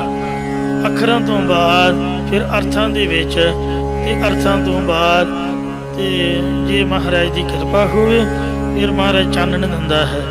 गुरबाणी इस जग में चानन। गुरबाणी के अखर वेखण नूं तां काले रंग दे ने ते पर है ये चानन मनारे की तरह, मतलब लुक आफ्टर करन वाले ने। किसी नूं रस्ता ना होवे, भुला होवे ते अगे अगे बंदा चल के उहदी लुक आफ्टर करदा भी मेरे मगर मगर तुरिया। ये जिहड़ी बाणी है छोटे बच्चे की तरह ਉਂਗਲ फड़ के तोरन वाली है। जिथे बंदा भुल जाए उत्थे सज्जे खब्बे किवें जाना ये बाणी दसदी है। बाणी एक चानन मनारा जिवें समुद्रां दे विच छप्पां नूं ते वो चानन मनारे रस्ता दसदे भी इधरले पासे बंदरगाह है। इउं जिहड़ा महाराज दा निशान साहिब है, गुरबाणी है, कीर्तन की आवाज़ है, ये चानन मनारे की तरह गुरुद्वारे का रस्ता प्रतੱਖ भी दसदी है ते आत्मक तौर पर भी ये चानन प्रकाश की तरह वो आप अपनी अवस्था मुताबक जिहड़े गुरमुख ने वो हमेशा ही कई तो साउंड च ध्यान रखते हैं, धुन में ध्यान ते धुनी च ध्यान रखण तो फिर ध्यान में जाने ध्यान दे विच ही प्रकाश आउंदा। गुरमुख कथ कहानी गुरमुखां दी कथ कथा है। ये उन्हां दा हर वक्त परमेश्वर च ध्यान लग्या रहिंदा, हर वक्त ही वो वाहिगुरू नूं ध्याउंदे रहिंदे। इत्थों तक भी गाने आदि कोई बाहरला साउंड भी लगा होवे वो सौंग दे विचों संगीत कैच करके ते आप दा वाहिगुरू मंत्र नाल जोड़ के गल नहीं सुननी भी बोलदे की ने, वो दूजे बोल नूं अणसुणिया करके ते उस सौंग दे नाल आप दी संगीतमई धुनी मिला के ते जिस तरह वजदी जोड़ी वाजी विच तो वाहिगुरू नाम की धुनी जोड़ के आप दा आनंद वखरा लैंदे। इउं गुरमुख हमेशा रब नूं ध्याउंदे रहिंदे ने। यही असली गुरमुखां दा जीवन है। महाराज फरमाउंदे ने इसे तरह गुरमुख लागै सहज ध्यान, जिन्हां दा हर वक्त प्रभु नाम च ध्यान लग्या रहिंदा है। साडा ध्यान किहदे च? पैसे च। माया माया कर मोए माया किसे ना साथ, हाय माया हाय माया। साडा ध्यान किहदे च? बुरे पासे निगाह घुमी हुई है, चंगा वेखना ही नहीं। साडा ध्यान किहदे च? किसी की चुगली सुनने च, कथा कीर्तन नाम च नहीं लाउणा, निंदिया चुगली च कंन ला के खलो जाना। ये मेरे वर्गियां दा सुभाਅ है। आप तो कुछ नहीं बोलना, गल सुन के दूजे पासे कर देना। ये बुरे पासे ध्यान है। मैं तो समझदा जो महाराज ने आख्या वो बिल्कुल सही है। काम ना बिसरियो, क्रोध ना बिसरियो, लोभ ना छूटियो देवा, पर निंदा वो वीरा मूँह दा तो बन्निया होया, सिर ते कपड़ा लिया नहीं होया। गुरुद्वारे वैसे जी बुरा ना मनायो भी, इत्थे तो महाराज की कृपा ही है। इत्थे मूँह बन्नण दा नहीं कोई मतलब, जिस तरह आपदे परिवार सारे आप इक्को ਜਿਹੇ हैं, कोई इस तरह की गलबात नहीं। इत्थे मूँह खोल के आओ तो सिर ढक के आओ, इत्थे कोई करोना कराना नहीं। महाराज कृपा करे। दरबार साहब तुसीं जांदे हो, हरमंदर साहब सेवादार मूँह तो कपड़ा लुहा दिंदे ने तो महाराज की हजूरी दे विच साफ सुथरे सारे नहाते धोते ही ने। सवेरे सवेरे की हो गया आपां नूं, तो इस वास्ते महाराज कृपा करे इत्थे मूँह खोल के बैठा करो ते मत्था टेक के आप दे ਸੋ ਪਿਆਰ ਦੇ ਨਾਲ ਸ਼ਰਧਾ ਨਾਲ ਗੁਰੂ ਸਾਹਿਬ ਦੇ ਚਰਨਾਂ 'ਚ ਅਰਦਾਸ ਕਰੀਏ। ਸ੍ਰੀ ਹਰਿਕ੍ਰਿਸ਼ਨ ਤੇ ਆਈਏ ਜਿਸ ਡਿਠੇ ਸਭ ਦੁੱਖ ਜਾਏ। ਤੋ ਮਹਾਰਾਜ ਫਰਮਾਉਂਦੇ ਨੇ ਗੁਰਮੁਖ ਲਾਗੈ ਸਹਿਜ ਧਿਆਨ। ਗੁਰਮੁਖਾਂ ਦਾ ਸਹਿਜ ਸੁਤੇ ਸਿਧੇ ਤੇ ਬਿਨਾ ਯਤਨ ਤੋਂ ਕਹਿੰਦੇ ਮਹਾਰਾਜ ਦੇ ਚਰਨਾਂ ਦੇ ਵਿੱਚ ਧਿਆਨ ਲੱਗਿਆ ਰਹਿੰਦਾ। ਧੁਨ ਮੈਂ ਧਿਆਨ ਮੈਂ ਜਾਣਿਆ ਗੁਰਮੁਖ ਅਕਥ ਕਹਾਣੀ। ਅਸਲੀ ਗੁਰਮੁਖ ਉਹੀ ਨੇ ਜਿਹੜੇ ਹਰ ਵਕਤ ਮਹਾਰਾਜ ਦੇ ਨਾਮ ਦੇ ਵਿੱਚ ਬਾਣੀ 'ਚ ਧਿਆਨ ਜੋੜ ਕੇ ਰਹਿੰਦੇ। ਉਹਨਾਂ ਨੂੰ ਹੀ ਆਤਮਿਕ ਸਹਿਜ ਆਤਮਿਕ ਸ਼ਾਂਤੀ ਦੀ ਪ੍ਰਾਪਤੀ ਹੋਈ ਹੈ। ਗੁਰਮੁਖ ਦਰਗਾਹ ਸਿਫਤ ਸਮਾਏ। ਗੁਰਮੁਖ ਜਨਾਂ ਦਾ ਚਿੱਤ ਹਰ ਵਕਤ ਪਰਮੇਸ਼ਰ ਦੀ ਦਰਗਾਹ ਨਿਆਈ ਸਭਾ ਤੇ ਪਰਮੇਸ਼ਰ ਦੀ ਉਸਤਤੀ ਦੇ ਵਿੱਚ ਸਮਾਇਆ ਰਹਿੰਦਾ ਹੈ, ਹਮੇਸ਼ਾ ਹੀ ਮਿਲਿਆ ਰਹਿੰਦਾ ਹੈ। ਕਹਿੰਦੇ ਕਾਮ ਨਾ ਵਿਸਰਿਓ, ਕ੍ਰੋਧ ਨਾ ਵਿਸਰਿਓ, ਲੋਭ ਨਾ ਛੁਟਿਓ ਦੇਵਾ। ਪਰ ਨਿੰਦਾ ਮੁਕਤੇ ਨਹੀਂ ਛੁਟੀ, ਨਿਫਲ ਪਈ ਸਭ ਸੇਵਾ। ਸਿਮਰਨ ਕੀਤਾ ਸਭ ਨਿਸਫਲ ਹੋ ਗਿਆ ਜੇ ਔਗਣਾ ਦਾ ਤਿਆਗ ਨਹੀਂ ਕੀਤਾ।